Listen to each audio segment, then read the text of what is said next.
Hi masters, for you మీకోసం ఛానల్కి స్వాగతం సుస్వాగతం. ముందుగా మన జగద్గురువైన బ్రహ్మర్షి పితామహ పత్రిజీ గారికి, మన గురుమాతకి నా ఆత్మ ప్రణామాలు మాస్టర్స్. ఓకే మాస్టర్స్, ప్రతిరోజు మన ఛానల్లో ధ్యానం, స్వాధ్యాయం, సజ్జన సాంగత్యం జరుగుతుంది మాస్టర్స్. అలాగే ఈ జూమ్ సెక్షన్లో పాల్గొన్న మాస్టర్లకి, యూట్యూబ్లో చూస్తున్న మాస్టర్లకు కూడా ధన్యవాదాలు తెలుపుకుందాం. ఓకే మాస్టర్స్, ఈరోజు మన ఛానల్కి సీనియర్ పిల్లల మాస్టర్ గారైన నాగమల్లేశ్వరమ్మ ప్రతిపాడు నుంచి వచ్చారు. మేడం గారిని సాదరంగా ఆహ్వానించుకుందాం. ఈరోజు మేడం చెప్పబోయే టాపిక్ నవవిధ భక్తులు. ఈ గొప్ప ఆత్మజ్ఞానం అందించడానికి మేడం గారికి వెల్కమ్ చెప్దాం మాస్టర్స్. నమస్తే మేడం, వెల్కమ్ మేడం. పితామహ పత్రిజీ గారికి, బ్రహ్మర్షి తటవర్తి రాఘవరావు గారికి, బ్రహ్మ విద్వర్ష తటవర్తి రాజలక్ష్మి గారికి, అలాగే జూమ్ నిర్వహిస్తున్న సరిత మేడంకి, జూమ్లో పాల్గొన్న మాస్టర్స్ అందరికీ నా ఆత్మ ప్రణామాలండి. ఈరోజు నేను తీసుకున్న టాపిక్, మనం రోజు ధ్యానం చేస్తున్నాము, జ్ఞానం వింటున్నాము, భక్తిలో ఎన్ని రకాలు ఉన్నాయో తెలుసుకుందాం. అంటే భక్తి మామూలుగా ఎవరికైనా 3 రకాలుగా ఉంటుందటండి.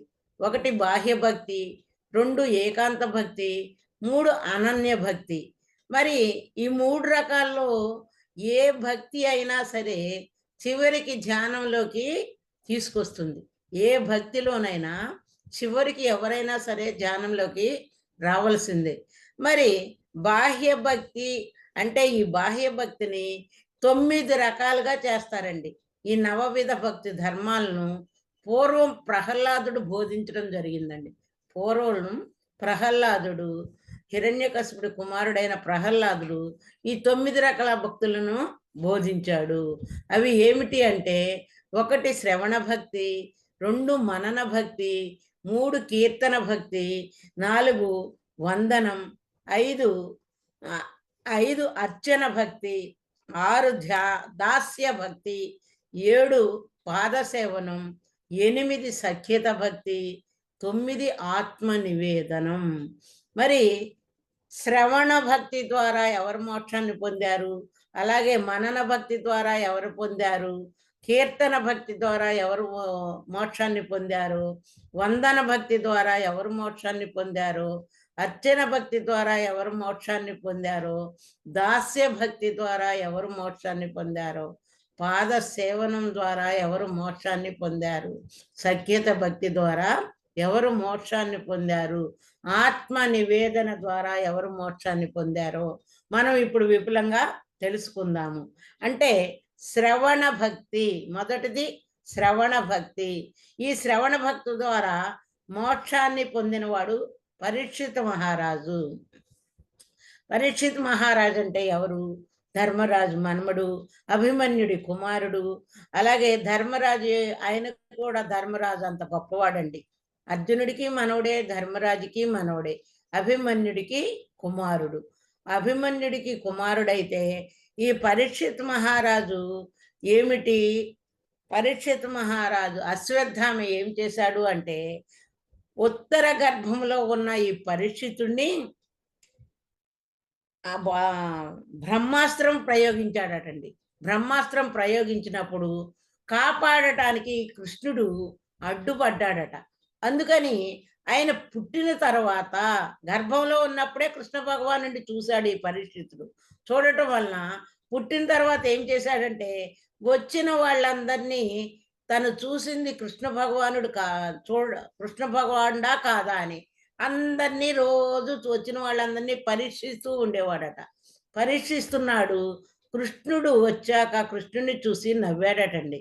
అప్పుడు పరీక్షగా అందరినీ చూశాడు కాబట్టి పరీక్షితుడు అని పేరు పెట్టారట. ఈ పరీక్షిత్ మహారాజు ధర్మరాజు అంత గొప్పవాడు, ధర్మరాజు యొక్క మనవడు. మరి ఆయన కూడా తాతగారిలాగా ధర్మపాలన చేశాడటండి. రాజ్యాన్ని సుభిక్షంగా పరిపాలించేవాడట, ధర్మపాలన చేశాడట.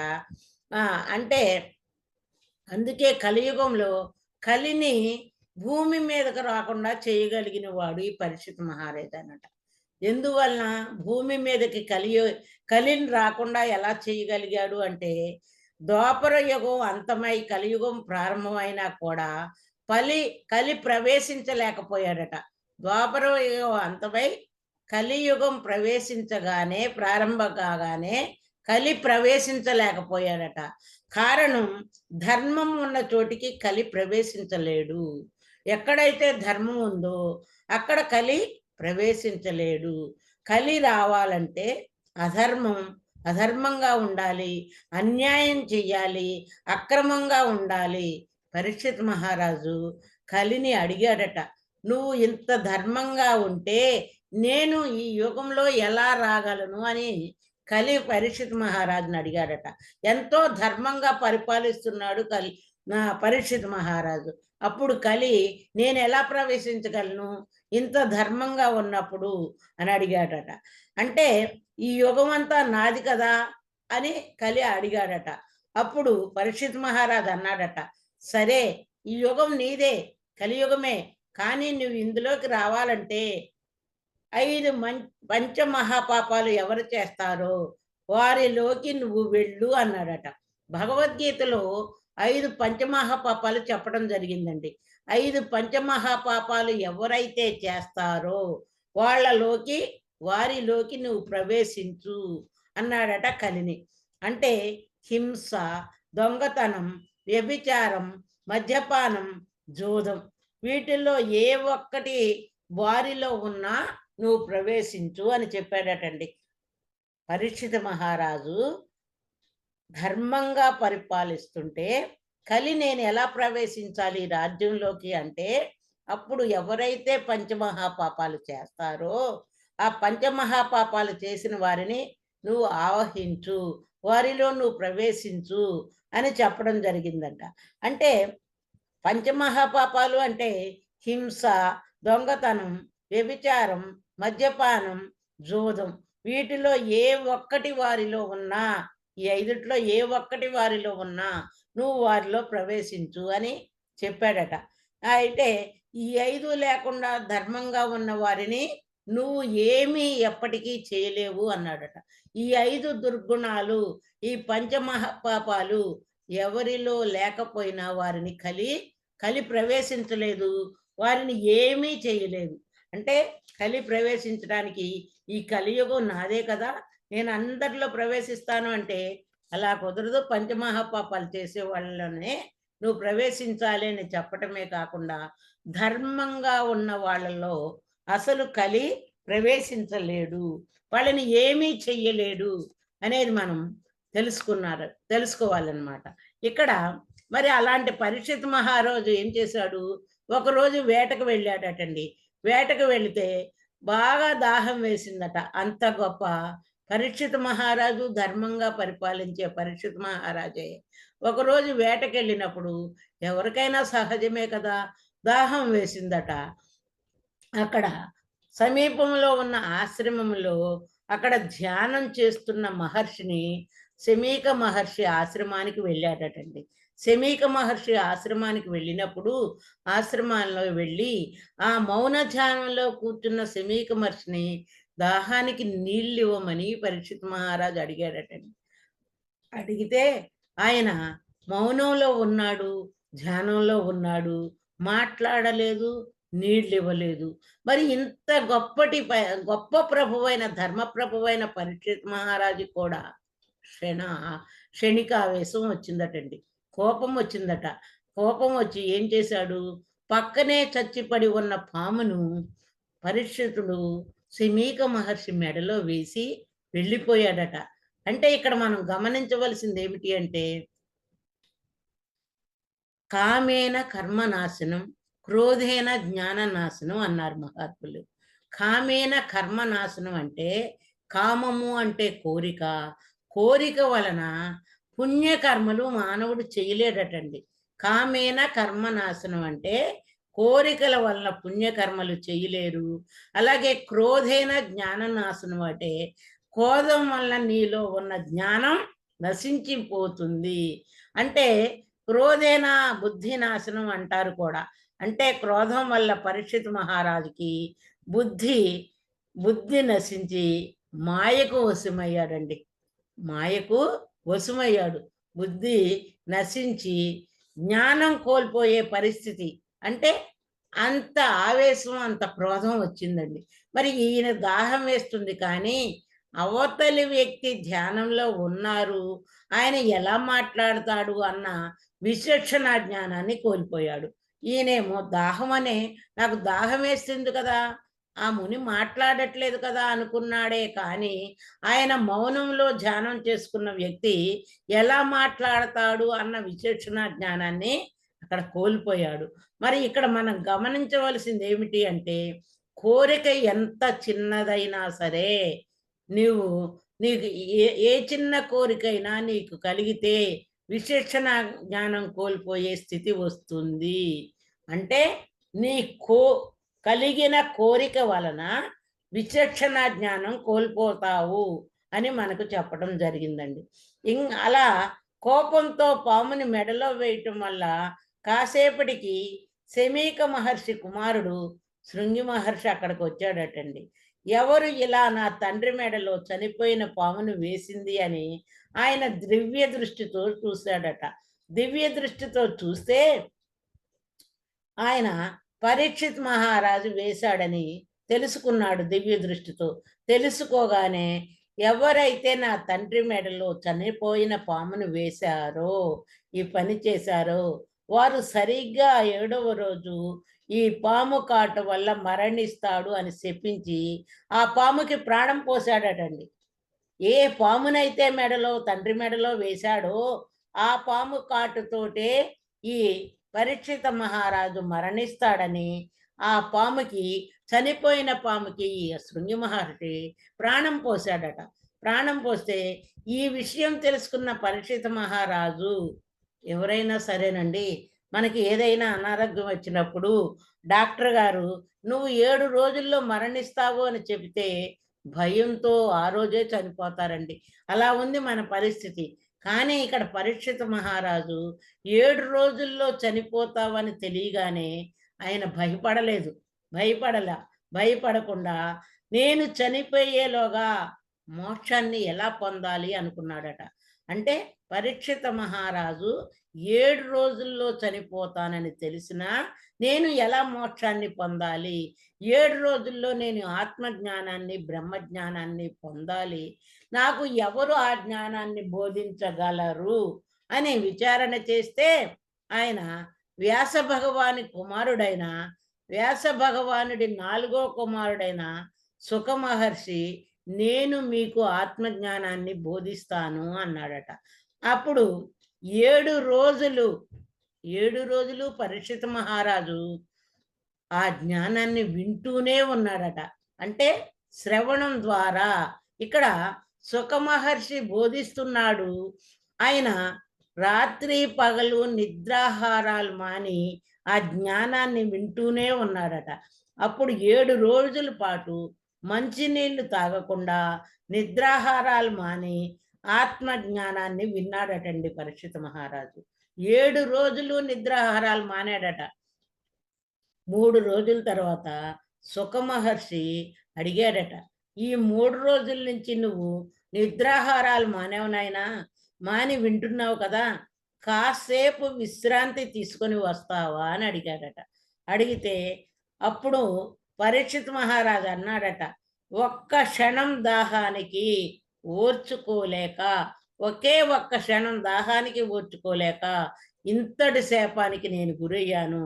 మరి ఒక్క క్షణం నేను వృధా చేస్తే, ఒక్క క్షణం ఏమరపాటుగా ఉంటే నేను చనిపోయేలోగా ఈ జ్ఞానాన్ని తెలుసుకోలేనేమో అని, నా ఆయుష్ తరిగిపోతుంది కదా, క్షణం క్షణం నా ఆయుష్ తరిగిపోతుంది, 7 రోజుల్లో నాకు మరణం ఉంది అని ఎంతో శ్రద్ధగా వారం రోజులు ఆత్మజ్ఞానాన్ని సుఖ మహర్షి ద్వారా విన్నాడటండి. మరి అలా వినటం ద్వారా ఆత్మజ్ఞానాన్ని నేర్చుకుని పరీక్షిత్ మహారాజు జీవన్ముక్తిని పొందాడట. అలా ఎవరైనా సరే అణువు జ్ఞానం కోసం తప్పిస్తే వారికి జ్ఞానం లభిస్తుంది.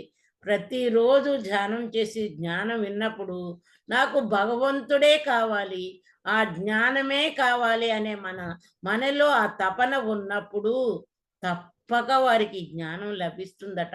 ప్రతి క్షణం మనలో ఉన్న ఆత్మ ప్రకృతి మనల్ని గమనిస్తూనే ఉంటుంది. జ్ఞానం కోసం తప్పిస్తున్నారా లేదా అని, ప్రాపంచిక విషయాల మీద ఆసక్తి చూపిస్తున్నారా, భగవంతుడి కోసం తప్పిస్తున్నారా అని ప్రకృతి అనుక్షణం మనం గమనిస్తూనే ఉంటుంది. కాబట్టి మనం ఎప్పుడైతే భగవంతుడి కోసం తపిస్తామో తప్పక వారికి జ్ఞానం లభిస్తుంది అని బోధించారు. మరి పై లోకాల్లో కానీ, కింద లోకాల్లో కానీ ఎక్కడా జ్ఞానం దొరకదు. ఈ భూమి మీద మానవులు పొందిన జ్ఞానమే పైలోకాలలో ఉపయోగపడుతుంది. కాబట్టి ఈ భూమి అనేది అద్భుతమైన పాఠశాల అంటారు. మరి ఇక్కడ చేసిన పుణ్యం గాని, పాపం వల్లే స్వర్గం, నరకం లభిస్తుంది. భూమి మీద నువ్వు పాపం చేస్తే నరకానికి వెళతావు. పుణ్యం చేస్తే స్వర్గానికి వెళతావు. జ్ఞానం పొందితే, పూర్ణ జ్ఞానం పొందితే మోక్షానికి వెళతావు అని మనకు గురువులు బోధించడం జరిగిందండి. ఇక రెండవ భక్తి ఏమిటి అంటే మనన భక్తి. మనన భక్తిలో మోక్షం పొందినవాడు ప్రహ్లాదుడు అని. ప్రహ్లాదుడు తండ్రి హిరణ్యకశిపుడు. హిరణ్యకశిపుడు తపస్సుకి వెళుతూ తన భార్య లీలావతిని నారద మహర్షి ఆశ్రమంలో వదిలి వెళ్ళాడటండి. నారద మహర్షి దగ్గర భార్యని వదిలిపెట్టి ఆయన తపస్సు చేసుకోవడానికి వెళ్ళాడట. ప్రహ్లాదుడి తల్లి గర్భం నుంచే నారదుడి ద్వారా ఆత్మజ్ఞానాన్ని పొందాడండి. అంటే తల్లి గర్భంలో ఉన్నాడు. నారద మహర్షి రోజు జ్ఞానాన్ని బోధిస్తున్నాడు. గర్భంలో ఉండే జ్ఞానాన్ని పొందినవాడు. అంటే ప్రతి క్షణం ఆ జ్ఞానాన్ని వింటూ ప్రహ్లాదుడు తల్లి గర్భంలో నుంచే నారదుడి ద్వారా ఆత్మజ్ఞానం పొందాడండి. నారాయణుని మననం చేయటం ప్రారంభించాడు. మరి సుఖ మహర్షి, అభిమన్యుడు, అష్టావక్రుడు మరియు ప్రహ్లాదుడు ఈ నలుగురు తల్లి గర్భంలోనే ఆత్మజ్ఞానం నేర్చుకున్నారండి. సుఖ మహర్షి కూడా తల్లి గర్భంలో ఉన్నప్పుడే ఆత్మజ్ఞానాన్ని నేర్చుకున్నాడు. అలాగే అభిమన్యుడు కూడా ఉత్తర గర్భంలో ఉన్నప్పుడే జ్ఞానాన్ని నేర్చుకున్నాడు. అలాగే అష్టావక్రుడు కూడా తల్లి గర్భంలో ఉన్నప్పుడే జ్ఞానాన్ని పొందాడట. అలాగే ప్రహ్లాదుడు కూడా తల్లి గర్భంలోనే ఆత్మజ్ఞానం నేర్చుకున్నాడు. మరి ఇంత చిన్నతనం నుంచి అలా నారాయణుని మననం చేస్తూ చివరకు ధ్యానం చేసి ఆ జ్ఞానాన్ని పొంది మోక్షాన్ని పొందినవాడే ప్రహ్లాదుడండి. అందుకే ఆ ప్రహ్లాదుడు ఏమన్నాడు అంటే, ఇందుగలడందు లేడని సందేహము వలదు, చక్రి సర్వోపగతుండు, ఎన్నెందు వెతికి చూసినా అందందే గలడు, దానవాగ్రుని వింటే అన్నాడు. అంటే ప్రహ్లాదుడు ఏ పని చేసినా, ఎక్కడ ఉన్నా, అన్నిటిలోనూ అంతటా భగవంతుడిని చూశాడండి. హిరణ్యకశిపుడు ప్రహ్లాదుడిని ఏం చేశాడు? నువ్వు నారాయణ మంత్రం జపించకూడదు, నారాయణుడు మనకు శత్రువు అని ఎన్నిసార్లు చెప్పినా నిరంతరం నారాయణ మంత్రం జపిస్తూనే ఉండేవాడు. ఎందుకు నారాయణుడు హిరణ్యకశిపుడికి శత్రువు అంటే, హిరణ్యకశిపుడు తమ్ముడు హిరణ్యాక్షుణ్ణి నారాయణుడు వధించాడని ముల్లోకాలు వెతికి ఆ నారాయణ్ణి చంపాలని ఎంతో ప్రయత్నం చేస్తున్నాడు హిరణ్యకశిపుడు. కానీ హిరణ్యకశిపుడికి నారాయణుడు ఎక్కడా కనిపించలా.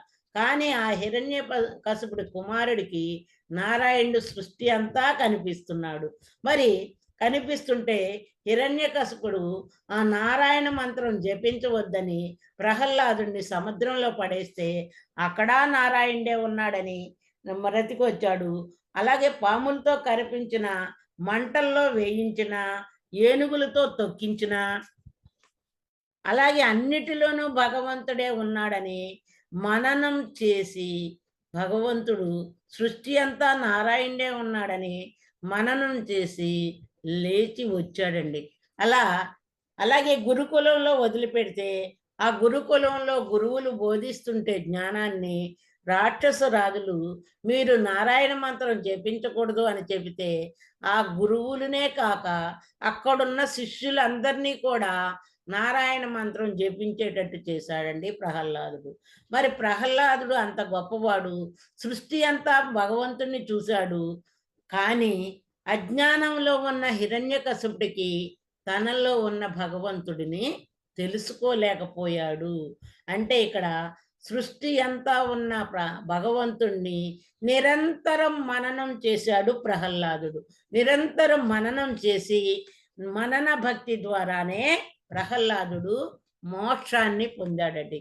మరి ఇక మూడవది ఏమిటి అంటే కీర్తన భక్తి. కీర్తన భక్తి అంటే ఇక్కడ కీర్తన భక్తి వలన మోక్షాన్ని చేరుకున్నవాడు ఎవరు అంటే తుంబురుడు, నారదుడు. అయితే కలియుగంలో అన్నమాచార్యుడు, త్యాగరాజస్వామి, మీరాబాయి, రామదాసు వీళ్ళంతా అంతటా భగవంతుడు ఉన్నాడు అని ఆత్మజ్ఞానాన్ని పొంది అది కీర్తనల ద్వారా ప్రపంచానికి అందించారు.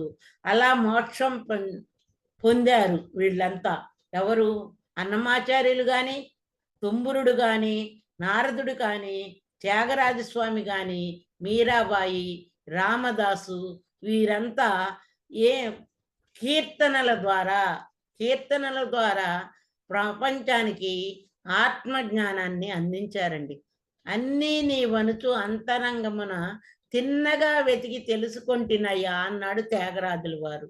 అలా అంటే అన్నిటిలో ఉన్నది ఆ భగవంతుడే అన్న విషయాన్ని అంతరంగంలోకి వెళ్ళి తెలుసుకున్నాను అన్నాడు.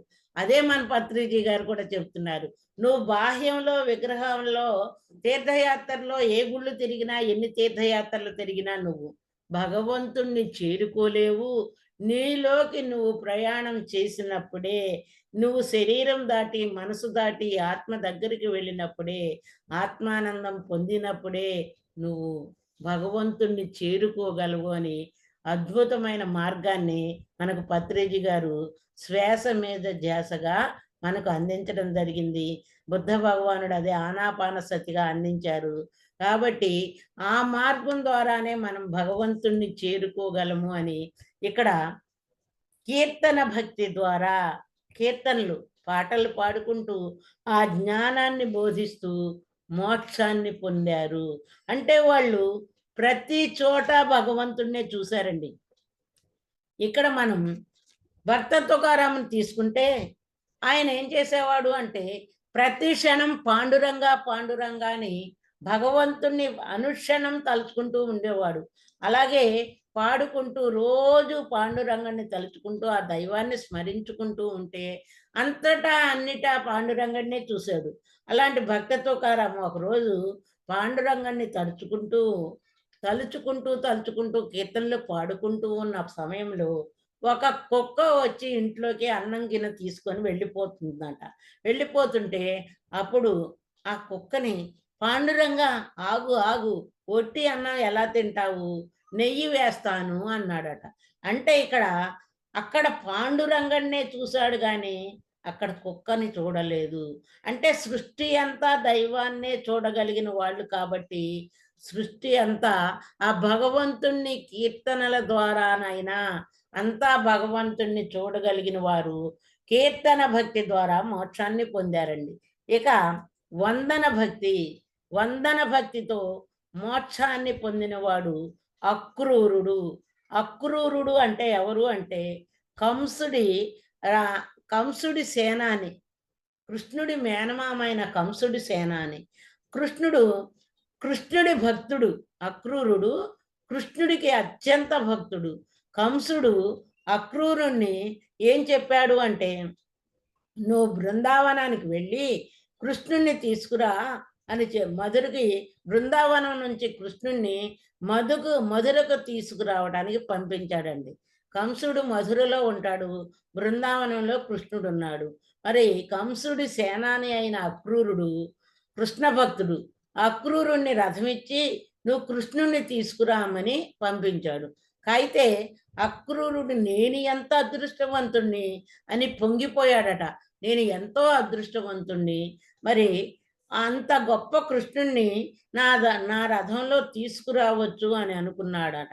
బృందావనం చేరగానే అక్రూరుడు కృష్ణుడు నడయాడని మట్టిని ఒంటుకి పూసుకొని పరితపించిపోయాడట. ఆనందంతో నా భగవంతుడు నడిచిన నేల ఎంత గొప్పది అని అక్కడ ఉన్న ఇసుకను ఒంటికి రాసుకొని ఎంతో ఆనందపడిపోయాడటండి. అందుకే కృష్ణుడు అక్రూరుడికి కూడా ఆత్మజ్ఞానం బోధించాడట. మరి కృష్ణుడు 5గురికి ఆత్మజ్ఞానం బోధించాడండి. ఎవరెవరికి అంటే, కృష్ణుడు ఆత్మజ్ఞానం బోధించిన 5గురిలో అక్రూరుడు ఒకరు. 5గురు ఎవరు ఎవరు అంటే, ఉద్ధవుడు అంటే ఉద్ధవుడు, రుక్మిణి, అలాగే అర్జునుడు, అక్రూరుడు, దూర్వాస మహర్షి. ఈ 5గురికి కృష్ణుడు ఆత్మజ్ఞానాన్ని బోధించాడటండి. అంటే ఉద్ధవుడు, రుక్మిణీదేవి, అర్జునుడు, అక్రూరుడు, దూర్వాసు మహామణి. ఈ 5గురికి కృష్ణుడు ఆత్మజ్ఞానాన్ని బోధించాడు. మరి ఇంకా 5వది అర్చన భక్తి. అర్చన భక్తి అంటే, అర్చన భక్తిలో మోక్షాన్ని పొందినవాడు అంబరీషుడు. అంబరీషుడు అంటే ఆయన మహారాజు ఎప్పుడు భగవంతునికి అర్చన చేస్తూ ఉండేవాడట. అప్పుడు భగ భగవంతుణ్ణి విగ్రహం అని అనుకోవటం వల్ల ఆ విగ్రహానికే రోజు అర్చన చేసేవాడట. ఏ టైంలో అయినా ఎంత కష్టమైనా ఆయన అర్చన ఆపలేదట. అప్పుడు విష్ణుమూర్తి అంబరీషుడికి అవసరానికి ఉపయోగపడుతుందని సుదర్శన చక్రాన్ని ఇచ్చాడటండి. భగవంతుడు విష్ణుమూర్తి ప్రత్యక్షమయ్యి నిత్యం అర్చన చేస్తున్నాడని అర్చన భక్తితో ఆయనకి మెచ్చుకొని ఆయనకి ఏం చేశాడు, సుదర్శన చక్రాన్ని ఇచ్చాడట. ఇస్తే కానీ ఆ సుదర్శన చక్రాన్ని మరణించే వరకు అంబరీషుడు ముట్టుకోలేదటండి. నాకు కష్టాలు కానీ భోగాలు కానీ ఎందుకు వచ్చాయంటే కారణం నేను చేసుకున్న కర్మలే. అంటే నాకు కష్టాలు వచ్చాయి అంటే నేను కర్మలు చేసుకున్నాను కాబట్టి వచ్చాయి.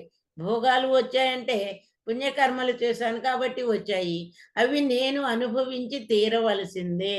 భగవంతుడు నాకు ఆయుధం ఇచ్చాడు కదా అని నేను దాని నుంచి బయటపడే ప్రయత్నం చెయ్యను. కష్టాలు వచ్చాయని భగవంతుడు ఇచ్చిన ఆయుధాన్ని ఉపయోగించి నేను దాని నుంచి బయటపడే ప్రయత్నం చేస్తే మరి ఆ కష్టాలు అనుభవించకపోతే నా కర్మలు ఎలా తీరుతాయి? నేను కర్మలు అనుభవించాలి కాబట్టి కర్మలు నేను అనుభవించే తీరుతాను అన్నాడట ఆయన అంబరీషుడు. అప్పుడు బయటపడే ప్రయత్నం చేయను అని ఎంత కష్టాన్నైనా అనుభవించాడటండి. అందుకే అంత గొప్పవాడయ్యాడట. అవసరాలన్నీ తీర్చే ఆయన ఉండగా నాకు చింత ఎలా అనుకున్నాడు. అన్ని చింతలు వదిలిపెట్టి ఆ భగవంతుడి మీదే చింత పెట్టమని భగవద్గీతలో శ్రీకృష్ణ భగవానుడు చెప్తున్నాడు కదా.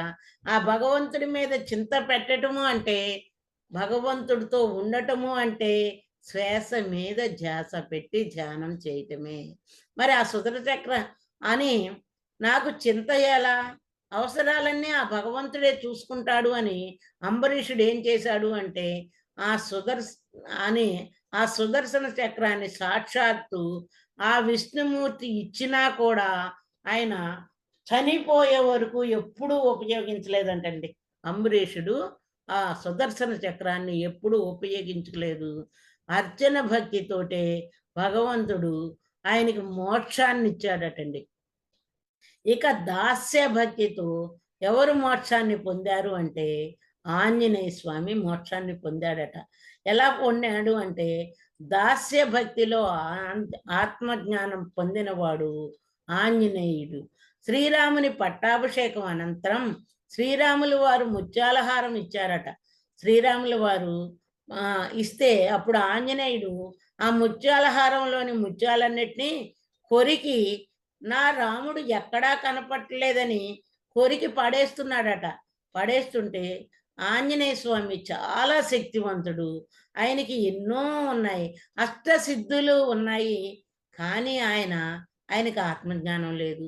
ఎంతో ధ్యానం చేసి శక్తిని సంపాదించాడు. అష్టసిద్ధులు ఉన్నాయి. రాముడికి ఎంతో రామరావణ యుద్ధంలో ఎంతో సహాయం చేశాడు. ఎంతో చేసినా గాని అష్టసిద్ధులు ఉన్నా ఎంతో శక్తివంతుడైనా ఆత్మజ్ఞానం లేదట. అప్పుడు శ్రీరాముడు అంతఃపురానికి పిలుచుకొని ఒక రాత్రి అంతా కూర్చోబెట్టి ఆంజనేయ స్వామికి ఆత్మజ్ఞానాన్ని బ్రహ్మజ్ఞానాన్ని బోధించాడటండి. శ్రీరాముడు ఆత్మజ్ఞానాన్ని బ్రహ్మజ్ఞానాన్ని బోధించినప్పుడు తెల్లవారి ఉదయాన్నే అడిగాడట,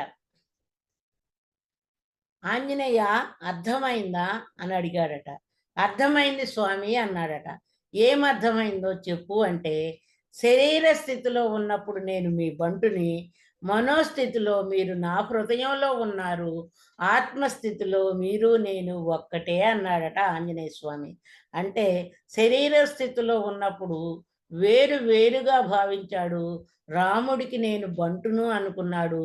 మనోస్థితిలో ఉన్నప్పుడు రాముడు ఇంకెక్కడా లేడు, నా హృదయంలోనే ఉన్నాడు అనుకున్నాడు. ఆత్మస్థితికి వచ్చేటప్పటికి ఆత్మజ్ఞానం పొందాక భగవంతుడు వేరు, నేను వేరు కాకుండా అంతా ఒక్కటే, మీరు నేను ఒక్కటే అని ఆంజనేయ స్వామి తెలుసుకోవటం జరిగింది. అలా రాత్రంతా ఆంజనేయ స్వామికి ఆత్మజ్ఞానాన్ని రాముడు బోధించాడు. అలా దాస్య భక్తితో మోక్షాన్ని పొందినవాడు ఆంజనేయ స్వామి అండి. ఆంజనేయ స్వామి దాస్య భక్తితో మోక్షాన్ని పొందాడు. మరి ఏడవది పాదసేవనం. పాదసేవలో మోక్షాన్ని పొందింది రుక్మిణీదేవి. మరి కృష్ణుడి అష్టభార్యలో ఉన్న కేవలం రుక్మిణీదేవికే ఆత్మజ్ఞానం బోధించాడండి. ఇక్కడ గమనిస్తే మనం తులసీ దళంలో కూడా మన పత్రిజీ గారు బోధించారు. సత్యభామ కృష్ణుణ్ణి అంటే సత్యాన్ని కొనుక్కోవాలని తులాభారంలో ఎన్నో టన్నుల బంగారం వేసిందటండి. టన్నుల బంగారం వేస్తే కృష్ణుడు తూగలేదట. ఎందుకు తూగలేదు అంటే, ప్రాపంచిక ధనానికి భగవంతుడు తూగడు. కానీ సత్యభామకు అత్యంత ఇష్టమైన ఎన్నో బారుల బంగారం ఇచ్చే సమంతక పనిని కూడా వేసిందట. ఎన్ని వేసినా శ్రీకృష్ణుడు తులాభారంలో తూగలేదట. తూగపోతే అప్పుడు రుక్మిణీదేవి వచ్చిందట. రుక్మిణీదేవి వచ్చి 2 ఆకుల తులసీ దళాన్ని వేసిందట. అప్పుడు కృష్ణుడు తులాభారం తూగాడట. అప్పుడు మన పత్రిజీ గారు ఏం చెప్పారు? ఒక కొమ్మ 2 ఆకులు. తులసీ దళము అంటే ఒక కొమ్మ 2 ఆకులు. మరి ఆకులు 2 ఏమిటి అంటే, ఒక ఆకు నీ వాస్తవానికి నీవే సృష్టికర్తవు. రెండో ఆకు ఏమిటి అంటే ఆనాపానసతి ధ్యానం. ఆనాపానసతి ధ్యానము అంటే విపස්සన ధ్యానం. అదే శ్వాస మీద ధ్యాస ధ్యానం అని మనకు పత్రిజీ గారు బోధించడం జరిగింది. మరి రుక్మిణీదేవికి ఆత్మజ్ఞానం ఎందుకు బోధించాడు అంటే, ఆమె భక్తితో సమర్పించే తులసీ దళానికి తూగి సాక్షాత్తు ఆ పరమాత్మ లొంగిపోయాడట.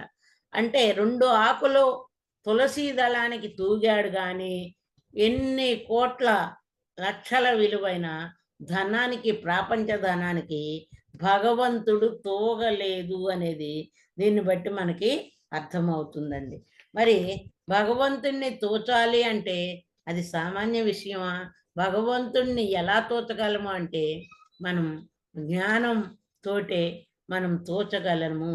అంటే శ్వాస మీద ధ్యాస పెట్టి ధ్యానం చేసి నువ్వు జ్ఞానాన్ని పొందినప్పుడే ఆ భగవంతుణ్ణి చేరుకోగలవు అని మనం అర్థం చేసుకోవాలి. ఇక తర్వాతది 8వది సఖ్యత భక్తి. సఖ్యత భక్తి అంటే ఇక్కడ ఆత్మజ్ఞానాన్ని పొందినవాడు, సఖ్యత భక్తితో ఆత్మజ్ఞానాన్ని పొందినవాడు ఎవరు అంటే అర్జునుడు.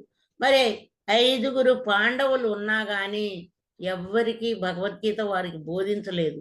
అర్జునుడికే బోధించాడు. అర్జునుడితో స్నేహం, సఖ్యత అంటే స్నేహం. కృష్ణుడికి అర్జునుడికి స్నేహం.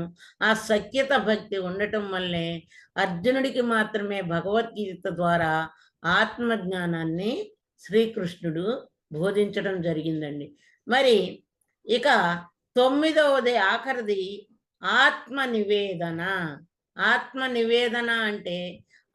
నివేదన అంటే భక్తితో తరించిన వాడు ఎవరు అంటే బలి చక్రవర్తి.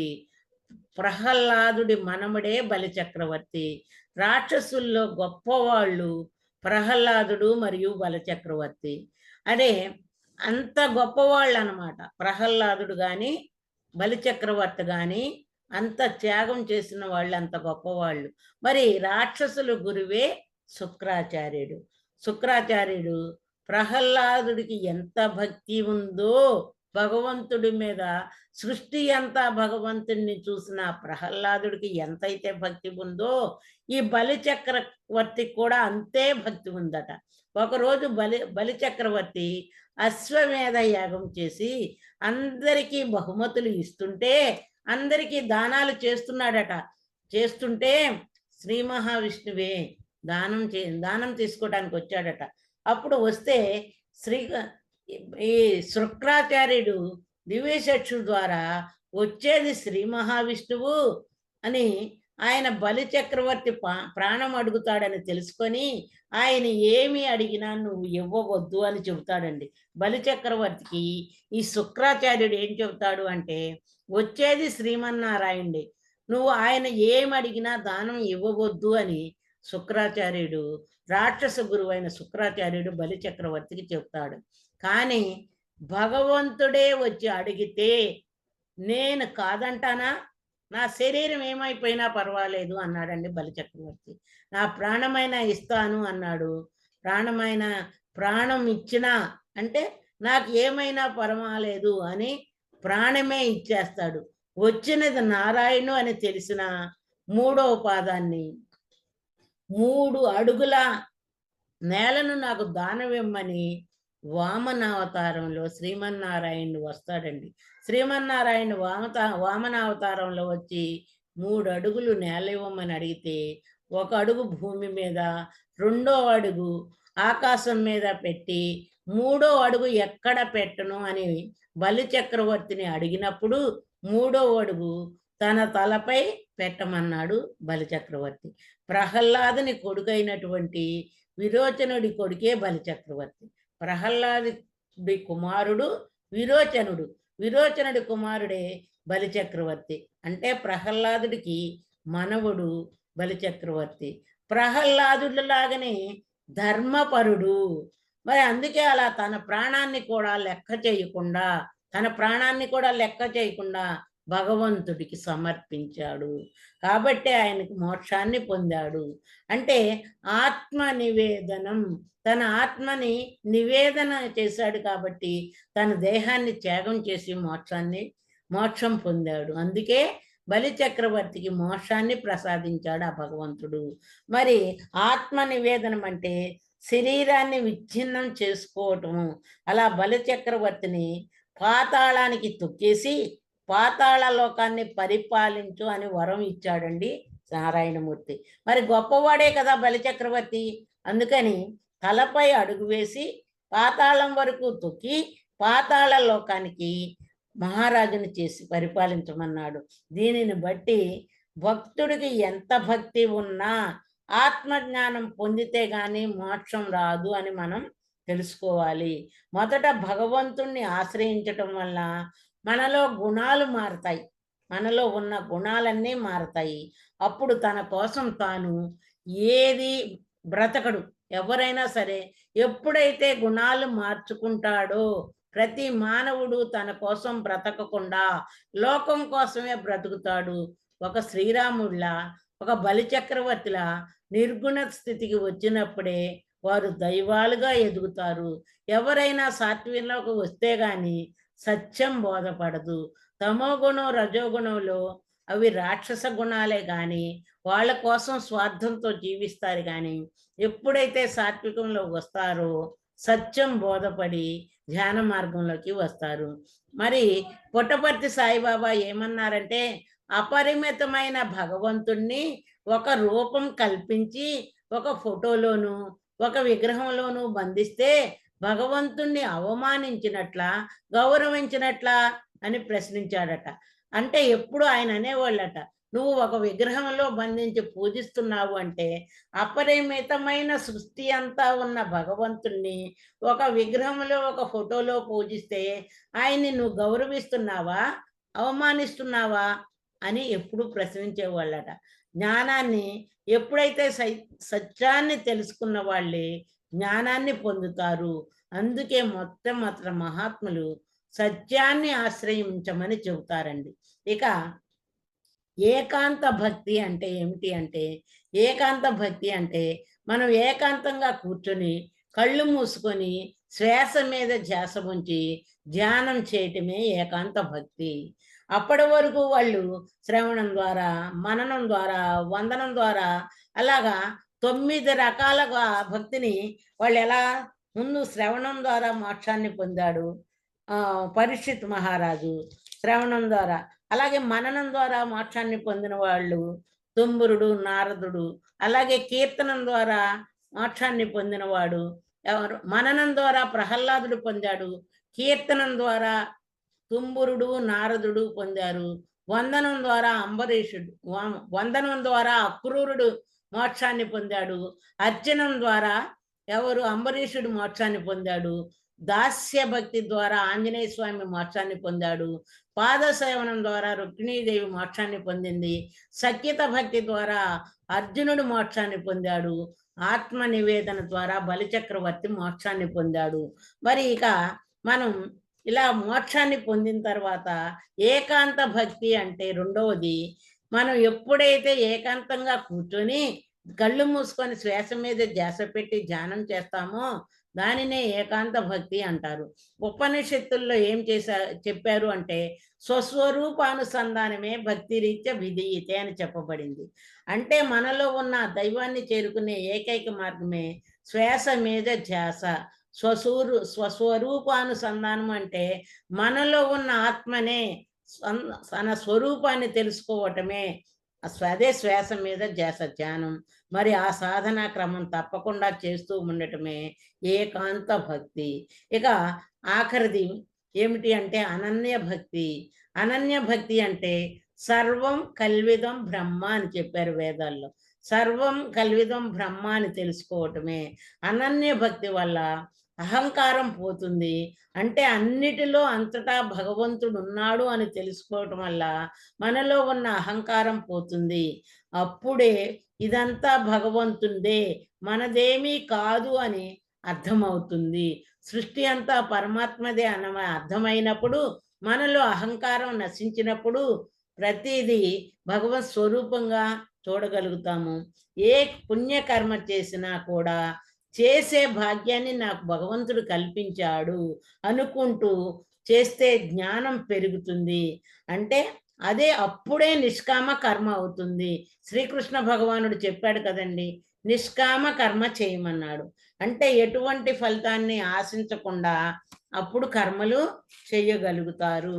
మరి ఇలా భక్తులు నవవిధ భక్తుల ద్వారా మనం తెలుసుకున్నది ఏమిటి అంటే ఎవరైనా సరే ఆత్మ జ్ఞానం పొందినప్పుడే మోక్షాన్ని పొందగలరు అని తెలుసుకున్నాం. మనకి దీనికి ఏకైక మార్గం ఏమిటి అంటే జ్ఞానం పొందాలి అంటే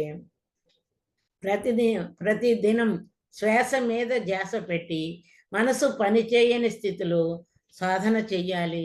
అలాగే గురువులు బోధించిన పుస్తకాలు స్వాధ్యాయము చేయాలి. మరలా సజ్జన సాంగత్యం, గురువులు బోధించే సందేశాలు వినాలి. అలాగే సేవ చేయాలి. సేవ అంటే మాట ద్వారా, చేత ద్వారా మన సమయాన్ని ఇవ్వవచ్చు.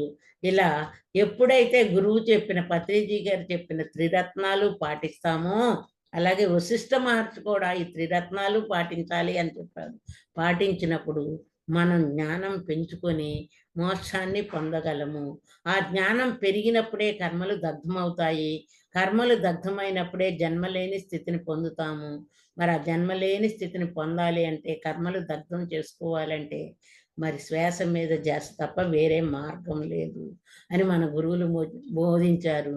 అంటే సజ్జనులతో నరకానికైనా వెళ్ళి కానీ దుర్జనులతో స్వర్గం కూడా వద్దని చెప్పారటండి వశిష్ఠ మహర్షి.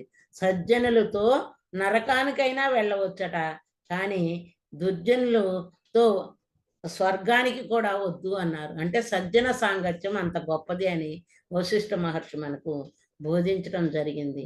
ఈ అద్భుతమైన అవకాశం ఇచ్చినందుకు బ్రహ్మర్షి పితామహ పత్రిజీ గారికి, అలాగే బ్రహ్మర్షి తటవర్తి రాఘవరావు గారికి, బ్రహ్మ విద్వర్ష తటవర్తి రాజలక్ష్మి గారికి, జూమ్ నిర్వహిస్తున్న సరితా మేడం గారికి, జూమ్లో పాల్గొన్న యూట్యూబ్ వీక్షకులందరికీ నా ఆత్మ ప్రణామాలండి. Thank you madam. Thank you. Thank you. Thank you madam. Thank you so much madam. For you మీకోసం మన ఛానల్కి వచ్చి ఎంతో గొప్ప ఆత్మజ్ఞానం అందించారు మేడం. Thank you madam.